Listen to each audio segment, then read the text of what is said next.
Well, thank you very much. Yes, greetings from Sydney, Australia, as opposed to Sydney, Nova Scotia. Just to get you your bearings, this is where I'm from. You can see we're a very long way away.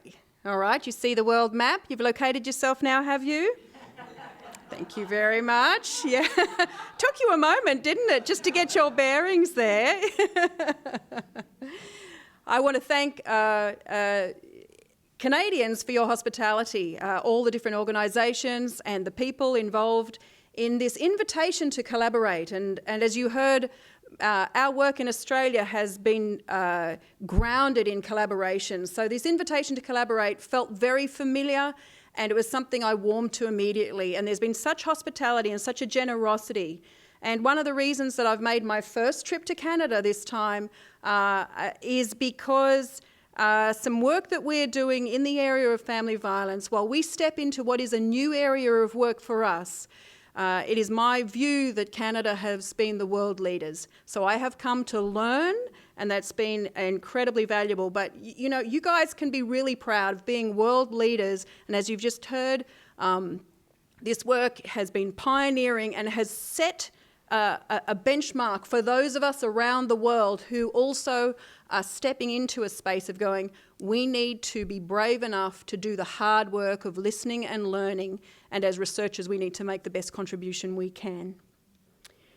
Now, I don't imagine that you have too many Australian researchers coming to share with you, so I thought what I would do tonight is a few things. I'm going to just give you an overview of where I'm going this evening. I'll give you a sense of the Australian context and a bit of a description of our religious and spiritual landscape. And part of why I'm doing that is a sense of why would we do an international collaboration? I think there's sort of two dynamics going on. One is there's a self-interest.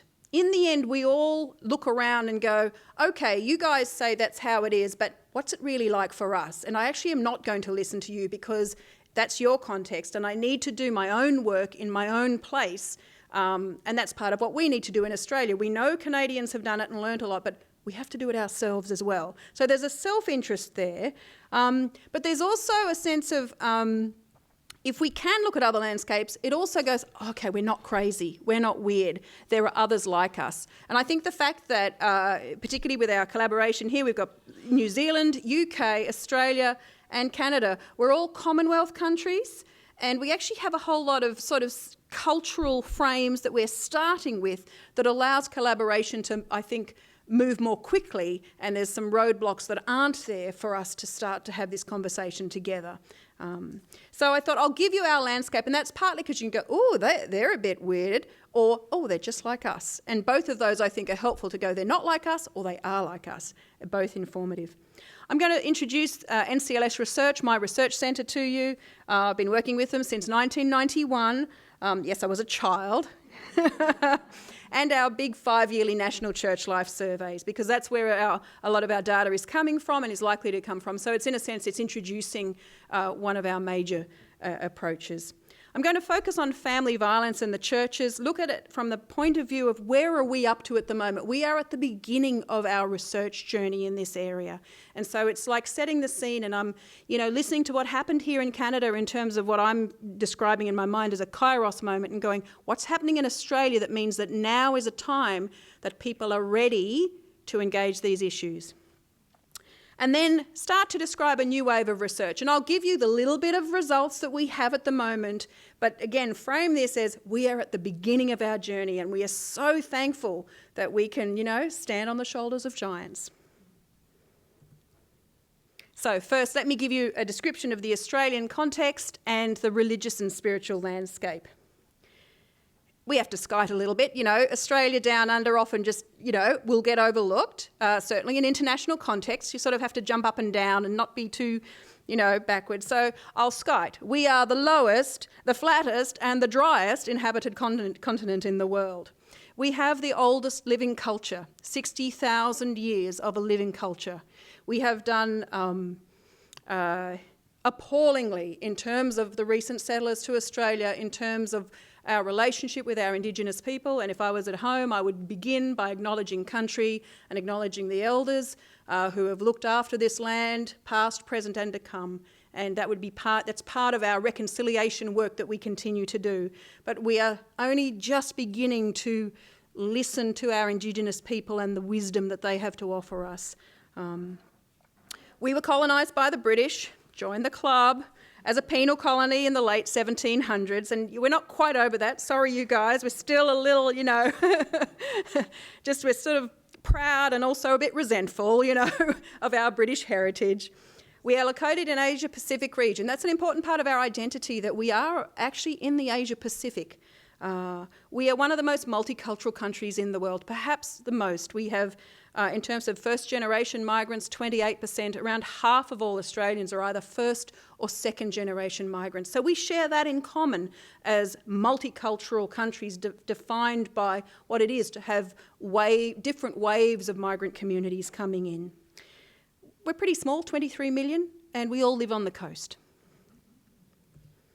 In terms of our religious context, it is diverse and I would say mostly tolerant. I think generally that's where we are, not fully. No matter how you measure religiosity or religiousness, whether in a frame of going, well, you can think about how people are religious, whether they believe, they belong or behave, that framework. If you look at any measure in any way, they've all been declining. I think that's perhaps something that we share as different nations. Part of what's happening in Australia at the moment is the community attitude, I think, has shifted from apathy to first signs of hostility. Why do you get tax breaks, you religious institutions? What about religious instruction in schools? We're not sure you should be there. Why should we have a religion question in our census? And this is a conversation, it's really, what is the role of the church, particularly the Christian church, in the public square? It's being renegotiated, and that is not always a comfortable place. We also have migrants who are our most religious and becoming more involved in our churches, and that's changing the shape of our churches. Are we a religious nation? It's one of those funny questions, really, but when we do a community survey, we do a regular annual survey of our Australian community, and here are just a few measures. 20% attend services frequently, that's at least once a month. 30% of Australians say they either pray or meditate each week. When you ask, have you had a mystical experience, either good or bad, that you have no doubts about, 27% of the population says, yes, I do. Now, they frame that in all sorts of ways, but they've got to, at the level of, beliefs, practices, experiences, that's where Australians are at. So there is this engagement with spiritual issues. 56% believe in a higher God, and 44% say faith or spirituality is important. So that's the salience of religion in people's lives, or spirituality. I'll just throw this up as a quick one. We did an empirical analysis recently looking at the question of, religious, spiritual but not religious. You know that phrase, and go, oh, we're spiritual now, we're not religious. Well, we said, well, let's see. Let's get everybody to go, how religious are you? How spiritual are you? Well, what we found in Australia is, in fact, most people see themselves as both religious and spiritual. 26% say practicing religious spiritual. Another 26% are non-practicing but identify as religious spiritual. The spiritual but not religious group, 13%. Mostly women, mostly not connected with any institutions. Not actually that big a group. And then we've got our big rump down the bottom there that's neither, the nuns, 35% of Australians. So that, I think, is just one of those little challenges, and going, and if we're engaging, why engage the nuns when you've actually got a quarter of the population who see themselves as religious or spiritual, they're just not practicing? Why not have a conversation with them? Just one of those conversations we have. About the NCLS research and our 5-yearly National Church Life Surveys, let's introduce us. I think your description of the centre here is exactly how I would describe ours. It's been collaborative and it's action-oriented. And I'm going to take that phrase home and use that, because I go, this is what we do, 25 years we've used empirical research to inform resources for churches to nurture life and health in their congregations, leaders and communities. Our journey's been, oh my goodness, the context has changed. What do? We need to think cross-culturally about mission. And it was our mission departments that said we need to do the work because mission has come home in our own backyards. So we started by saying, and they went, we need researchers to understand the context. So we said, okay, here's your context, here's how it's changing. Then they went, oh, now we need healthy churches to do well in our changing context, to connect with our communities. All right, let's go find out what healthy churches look like. Oh, healthy churches. Now we need to know what effective and sustainable leadership looks like in those healthy churches to connect with the community. All right, let's look at leadership. So those are some of the themes of what we do in broad outline. And each of them has sets of resources that are actually engaged for churches to use.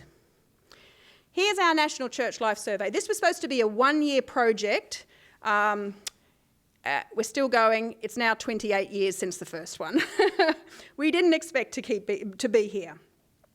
As we said, it's the largest, longest-running survey of church life in the world. Our most recent one is the 6th wave. And what we do is it's an omnibus of surveys where we do multiple types. We survey everybody who's attending church. We survey children. We survey leaders, whether clergy or non-clergy, part-time, full-time. And we do an operations or a congregational survey. As Joel mentioned, in our most recent wave, we had over 250,000 church attenders from 3,000 local churches in 20 denominations take part, and we have 7,000 leaders. Because we're a multicultural nation, we translated to 10 languages. We did that in order, particularly for communities where English would not be viable for them to do an English language survey. We translated. So we have particularly a number of refugee communities there. So South Sudanese, Dinka, and 2 Burmese refugee communities who are well represented in our churches. And the churches said, we need to hear from our newest community groups. Here's the list of denominations, around 20 denominations. That's pretty well all of them. The Orthodox Church doesn't take part because that would be translating to another 40 languages for very, very small groups, you know, the Armenian and the Russian and the da-da-da-da-da. So we haven't gone that far, but you can see the diversity of mainline, evangelicals, conservative, Pentecostal, Catholic, etc. are all there. There's our 4 types of surveys. Just this is quickly this is, if you like, my methodology bit. How do we do the survey? We have these 4 types of surveys. We declare that it's survey week, and every church who takes part, those 3,000 churches, all told us how many surveys they needed in what languages, and we posted it out to them, paper surveys. They could also do it online. And then they pick within our survey month, they pick a week, and during what is often the worship service time, they set aside time and everybody completes a survey form, and they do it all together, and we say 15 minutes every 5 years. Is it really too much to ask? And they do it. All the surveys are confidential. So there's someone doing it on their phone and people sitting in church. That's a real church, people filling out survey forms. Then it comes back to us. So that's just 1 day's worth of post. We fold it all out and we have a little scanning machine, and we scan those 250,000 surveys through a little scanning machine, and that pallet there, that's one of, I think, about 25 pallets that we have, you know, in this enormous space that we take over. Once we've got our data collected, we actually give back to every one of those participating churches a church life pack. And in that pack, it's designed to help them with their mission and ministry, which is part of the survey's purpose. And so that practical application that says, we're going to give you a picture of who your people are, the vitality of your churches, where your capacity is and how you're placed for the future, whether you're ready to act, whether you're open to new possibilities. And here we're going to give you a whole set of resources to help you with this material. So we give them a workbook and planning processes and a whole package of material to help them engage the results and to actually take next steps for action. Because we go, the survey's just the first step. That's just a gathering, a listening exercise that allows every voice to be heard, the child's voice, the newcomer's voice, the visitor's voice, not just the long-termers, not just the leaders, but actually everybody who is part of that community, that faith community. All the leaders get access to the profiles, the local church life profiles online. And so they can share their profile number, and actually the whole congregation can come in, or denominational leaders can come and look at results of churches with all the right permissions and things like that. Once you've given the local church material back, what we also do is we roll up that material so denominational leaders get additional reports. So we would make the Baptist report and give it to the Baptist leaders across the country, and the Lutheran report, and the Presbyterian report, and the Uniting report, and the Catholic report, and we give the diocesan reports as well. So we give layers and layers of reports, so they get a picture of the vitality of their congregations, what their congregations are actually doing, and how their leaders are going. So we can't tell them that Reverend Jones is burning out, but we can give them a sense that the mental well-being of their leaders is about here, and this is the training they're asking for, and a whole lot of stuff about the leaders in a range of ways. We also are running, having been doing this for a while, we actually are also supporting a couple of international church life surveys. We've got a South African one running at the moment in Afrikaans and in English, and a Dutch one. We just delivered our Dutch results. I think I sent the email from Canada, in fact, going, here it is, here's the last piece of the puzzle. So we've just delivered on that one, and that's very exciting. So those Dutch churches are going to get together during June and have a look at their results and look at what they're going to do with it. Here's a flavour of some of the research projects we'll do, and I'm not going to go through them other than to say there's a big variety. And down the bottom, I'm finally coming to our topic, which is one of the projects we're doing that we've been asked to do is the National Anglican Family Violence Study, which is why I'm here saying out of all of this work over 25, nearly 30 years, we've studied many aspects of congregational life, and we are now, in a sense, of being trusted. We have the reputation and the trust within the churches to say, we're not going to ask another university group to do it. We're going to ask this centre, which is a collaboration between church and university. We're going to get you to do it because we think this is going to be our most effective way to listen and find out what we're going to do. So that brings me down. We're coming down to the topic of where is Australia up to, where are churches up to, and what do we currently know about the situation with family violence. Well, Australia, like elsewhere, has a problem. We have recognised it is violence against women particularly is recognised to be a serious and widespread problem in Australia. On average, 1 woman a week is murdered by her partner. 1 in 3 women have experienced physical violence since the age of 15, and you can see those others. I won't read all of those through, but you can see what high risk factor it is, and what an incredibly destructive thing it is for our Australian society. And my understanding, and as you guys look at these figures as well, I'm going, okay, I'm seeing the same sorts of levels in each country coming through. Our story is not unusual, and your story is not unusual as well. We share this problem as societies. Now, Australians want to change that story, and one of the things we've got is we've had a national action plan initiated by our government, which started in 2010 and is running through to 2022. There are 4 phases of that plan, and they're about to start their 4th phase, where what they're focusing on is prevention. And so, as it says here, they're actually positioning themselves saying, we think we've got a framework which is a national integrated approach for preventing violence against women and their children. And what they are positioning themselves with, and again, I'm hearing different perspectives on this, but what the Australian government and their agencies are positioning themselves is, we believe that the driver in our society that results in violence against women is gender inequality. There's all these other things you can name that the research shows, but we're going to target that as the primary driver, gender inequality. So they have a long view, which they are focusing on, and so they are looking at primary prevention rather than intervention or rather than picking up the pieces afterwards.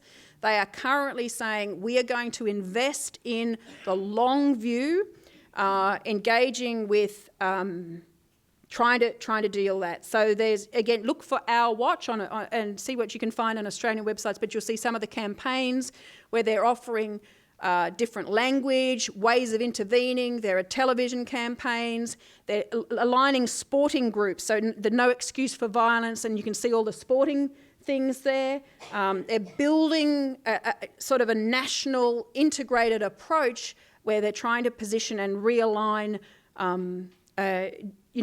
all our sort of structures and things like that. It's an enormous, enormous task, but that's what they're going to try and do. So that's our Australian context. So our work on religion and violence is set against that context where the government is positioning itself. So let's take ourselves to religion and violence now. And I'll just note that here I'm just discussing Christianity. Okay, so I'll just bring it down to there.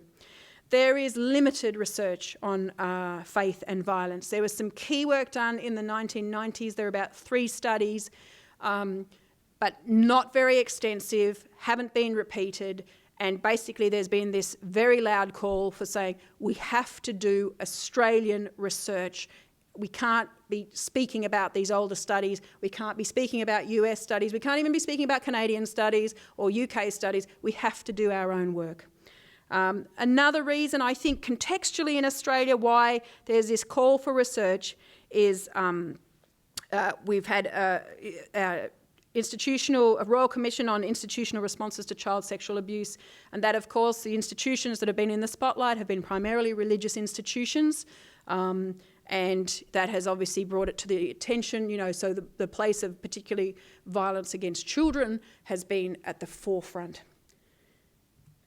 So what have denominations been doing? Well, they've been trying to do policies, training and resources, but it's limited and not coordinated. This is the work of the Baptists in Australia. They are actually a leading group, No Place for Violence here. So they are trying to do some material. There's also parachurch initiatives, a group called Common Grace is an example. They've put a series of resources together called Safer. And again, so it's emerging everywhere. It's like, as I said, this kairos moment for all sorts of reasons. They're going, we need to attend to this. It is time. Another key thing that's happened in Australia is that journalism, as I've said here, agitates action. There were 2 ABC journalists, which is like your CBC, who did a series of articles on religion and how religion and faith intersect with domestic violence. They made a comment that they said, our first piece on Islam did not evoke a single word of protest, because everybody went, well, of course, there's violence in the Muslim community. But when we wrote about the church, a volcano of comment erupted, and I had a little look, and I just read all the headlines, and I didn't put them in here because I just removed that slide, but it was quite extraordinary, the vitriol and the attack on these journalists. What it has done, though, is it's meant that with that context, our Anglican Church, which is one of the largest Protestant churches in Australia, the Catholic Church is the largest, and the Anglicans are one of the largest Protestant churches, they've said we have to do something. And so we're sitting now with a new wave of research about to begin. One is based on some work that I'll give you now, which is on from our 2016 National Church Life Survey, where me and my other researchers were not being asked to do work in this area. No denomination was asking us. There was no parachurch group commissioning questions, but we went, we are going to slip some questions in because we think this is important. And so we slipped some questions in. So that's what I'll share with you tonight, which is our little initiative to say we've got to start doing some work in this space. And now we're about to start, or we'll be commencing 3 new Anglican studies, which I'll outline quite quickly. So here I'm giving you our first taste of what we know from our National Church Life Survey, which we've tucked in a little crevices here and there. So that's where we're at. So here we go. What I can share with you from our 2016 National Church Life Survey, and you saw the way I described, I'm not going to go over the method because you saw how we did that. Everybody in church did the survey, and if you were sitting in that pew over there, you would have got a slightly different survey that had a couple of questions in there that no one else got. And if you're in that congregation down the road, the person sitting in the front pew might have got that same survey. And so we slipped these questions in across the churches. So I'll share that, and I will share it. So that's from attenders, people sitting in the pews answering survey questions. We could not ask them about their experience of violence because they may well have been sitting right next to their perpetrator. So we said, what can we ask them? We can ask them if they would go to the church for help. Okay, we thought that was viable. Then we also asked in our leaders survey, we asked clergy a range of questions, and that's what I'm going to share with you. So here's what we are able to look at through this study. Are local churches seen as sources of help for church attenders? Question was, do they feel they can go to someone for the church for help if they or someone they know was experiencing domestic or family violence? Then our second main question for this study is, what role do local church leaders, or I'll use clergy as just a short term, but local church leaders play? What proportion have dealt with domestic and family violence situations? What responses have they used? How familiar are they with support services? And are they aware of procedures for lodging complaints? So in a sense, we're getting our first benchmark for what Nancy's team did a long time ago and has now updated, and sadly, as you said, has not actually changed that much. We're testing. This is our first sort of line in the sand to go, well, where are we up to at the moment? And hopefully then we can look forward. This is our method. We have the attender sample survey, so we sprinkle it across those 3,000 churches, and we've collected a random sample, a random representative sample of church attenders from 20 different denominations. So that's across all our faith traditions. They did it paper on online, and you can see that's who did it. Because it's a random sample, we could also weight it up so it represents the church-going population in Australia, which is, I guess, perhaps something that maybe hasn't been done elsewhere. So this is sort of a first that we've been able to do this. So while we're beginners, we've been able to already do some new initiatives. We also did the leaders survey, and we've selected 831 senior local church leaders, which is obviously a great sample as well, across 20 denominations. For denomination, well, we've got 20. We've grouped them into 3 larger groups: Catholic, mainstream Protestant, which you can see is Anglican, Lutheran, Presbyterian, Uniting, which is your United Church of Canada equivalent. And then we've put everybody else together just to make it simple for this presentation. That includes a whole bunch of Pentecostal churches, but also the Baptist Churches of Christ, Salvation Army, Adventists, etc. This is the attender question that I went through. So 1,270 church attenders were asked, if you or someone you knew were experiencing domestic or family violence, do you feel you could go to someone to the church for help? And then these are the questions we asked for the leaders, and I'll just say them quickly. Of the following responses, which have you used when dealing with domestic and family violence situations? They could tick as many as that applied. How familiar are you with support services available?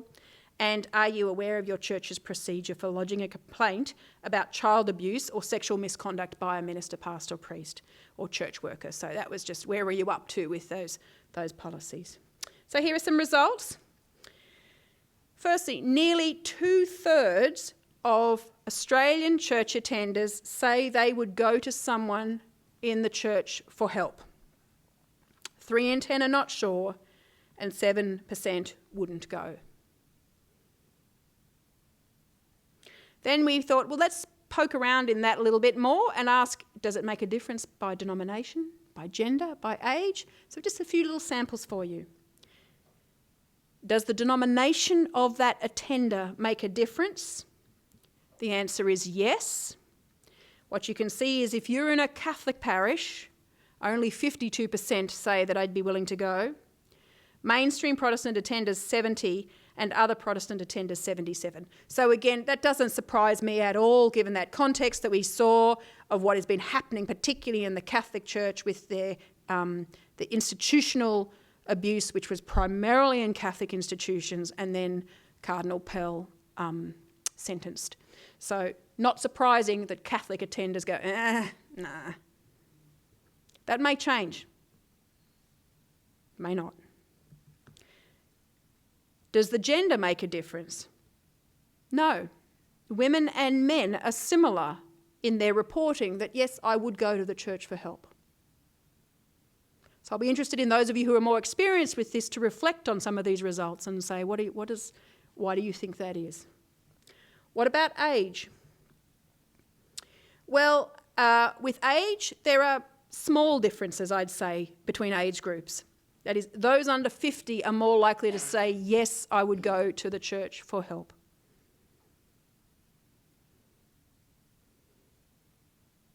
Okay, let me come to the clergy results. So, of the following responses, this is now from the clergy, which have you used when dealing with domestic and family violence situations? So the first finding is that of those clergy currently in ministry, 2/3 of them have had to deal with domestic and family violence situations in their ministry. And then you can see the range of responses. So the most common one is referring the victim to a service agency. Second most common is counselling the victim. But you can also see, and I won't work through them, but again, you will see a range of responses that I think we need to delve into more deeply and understand. And that will be part of our new work, is to go, when you say you're offering marriage counselling to the couple, what does that mean? Tell us about that. For example. So now we go, does the denomination of the clergy make a difference to their response? And this, I guess, is where the richness of what we've got, we're able to go further and break it down. Mainstream Protestant clergy are less likely to offer counselling or to refer people to agencies than other Protestant clergy. So that other category are the Pentecostals, evangelical groups, okay? So that might be something that flies in the face of what I've heard a few people say. That needs more reflection. Does the age of the clergy make a difference? Yes, to the degree that those under 50 are more likely not to have dealt with domestic violence situations than those over 50. So our older clergy who've been around longer have had more opportunity, presumably, and have, over their ministry, had time to engage. Does the education level of the clergy make a difference to how they respond? I need some help with this one. Poked around at it. The answer is yes, but it's a U shape. So you've got people with certificates or diplomas or just a school, they've completed school. They've got people with bachelor degrees, and then you've got people with postgraduate. The bachelor degree group is lower on everything, and the other two groups are higher. Now, I'd love some reflection on this. My ponderings are, when I poked around a bit, is actually, I think it's the Pentecostal pastors and some of the other groups who have lower levels of theological and education, but who are actually more active in terms of seeing people, referring people, counselling people. I think that's what's behind this. But it's like, I need to do more work. I need to understand. So if anybody's got some wisdom as to why is there this U shape, why are the bachelor crowd less than these other two, the lower and higher levels of education? Don't know quite what. That's my best go at that. Does the gender of the clergy person make a difference to their response? The answer is yes. Female clergy are less likely to offer counselling and more likely to offer a safety risk assessment to the victims. Yeah.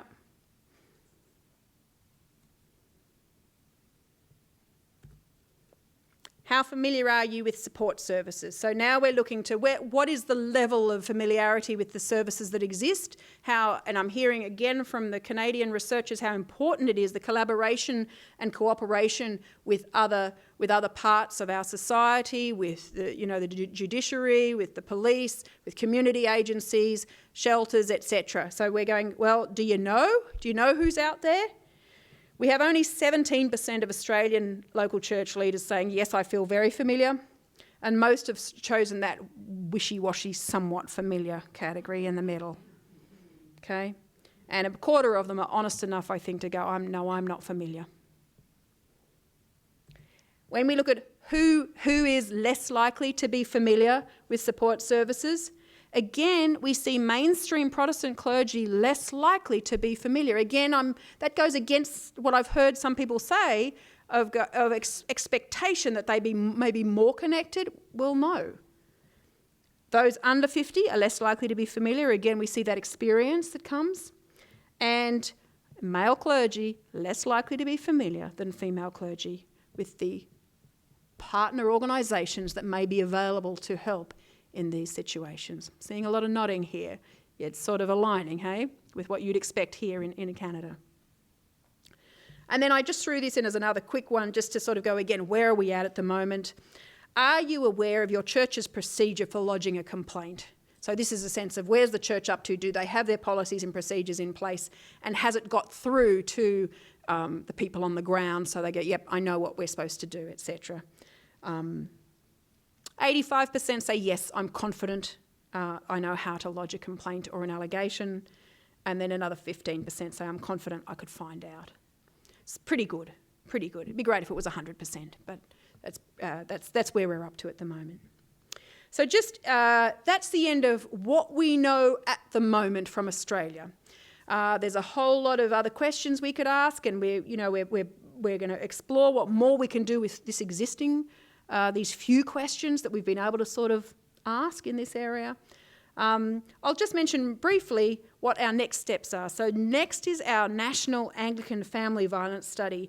As I said, I think this came out of the journalists doing the work, and actually they were pointing the finger at evangelical Anglicans and putting all these claims out. And of course the Anglicans, which is a very broad church in Australia, all threw their hands up and everybody was, no, but good on them. At their general synod, they said, no, we have to find out. And we have to be a church that is not hindering, but is actually helping. And if we are doing things that are not being helpful, we need to hear that and be courageous enough to hear it and then be able to do something about it.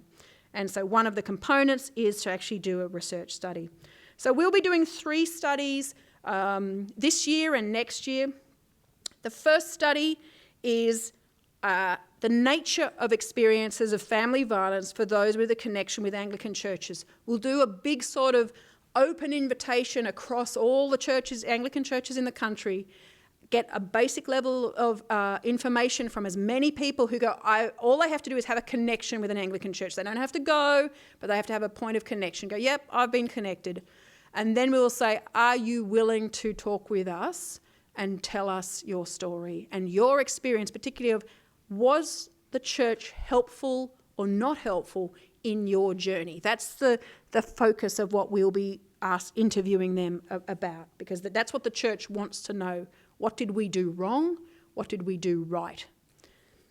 The second study will be among clergy and other leaders. And what we're looking for there is a study to go, what are their current attitudes? What are their beliefs? What's their knowledge levels? And we know a bit about their knowledge. What are their practices? And so we'll be looking at religious leaders in Anglican parishes and seeing where they're up to and doing a study both of using focus groups, but then actually sending a survey to every single Anglican clergy person in the country. And so we'll see what we get back from that. The final study, and I'll flick to the more detail. I'm not going to go through the detail of these at the moment, but I'll just go to the final one because it's the trickiest one. It's the one I'm most scared about. They want to ask the question about the prevalence of family violence among Australians who identify as Anglican. We're going to do 3 things. We're going to do a study of the Australian population in general and see if we can get a figure of a prevalence figure. What is the proportion of Australians who've experienced family violence? Then we will do another study of people who identify as Anglicans. And then what they want us to do is to also make sure that we can do a study of people who are church-attending Anglicans, because that's where they're saying, identifying as an Anglican, that's part of just, well, it's my tribe, I was born Church of England, I still am. Church of England doesn't exist in Australia anymore, but wasn't that long ago that it still did. But it's part of your identity. It's not. It's like I'm Italian and I'm Catholic. They just go together, sort of thing. It's so they want to separate that out, sort of Anglican identity versus practicing Anglican. So we'll have these 3 figures. If we pull it off, and that will be our third study. So here's what we know so far. In terms of seeking help, nearly 2/3 of church attenders say they would go to someone in the church for help. Denomination and age make a difference, but gender doesn't. 2/3 of clergy have had to deal with domestic and family violence situations. They're most likely to refer victims to a service agency, followed by counselling. Denomination, age, gender and education make a difference to how you respond. Only 17% say they're very familiar with support services available, and the majority are aware of procedures for complaints. Where do we go next? Well, we're going to do more work on the 2016 National Church Life Survey data, and I've been trying to entice and court my international researchers and going, you could do this, you could do that, you could do this. So we've been playing with what is helpful in terms of actually drilling down on that data that we have, which is very rich, of course, because it's across denominations and it's across the country and things like that. That Anglican work, once we've completed that, the Baptists are already interested, Uniting Church is interested, so we may well roll on to other denominations and do that extensive and deep work with a denominational group. I'm looking ahead to our 2021 National Church Life Survey. Assuming it goes ahead, it'll be our 7th wave. And I'm thinking rather than sneaking in some questions in the cracks, we might do better and actually have it as a really key research agenda in that one. And interested in talking about international collaboration, because I think that's a gift we can give each other. It's a gift of being part of the Christian community across the world, that we can support each other's efforts in, again, building God's kingdom. Thank you very much.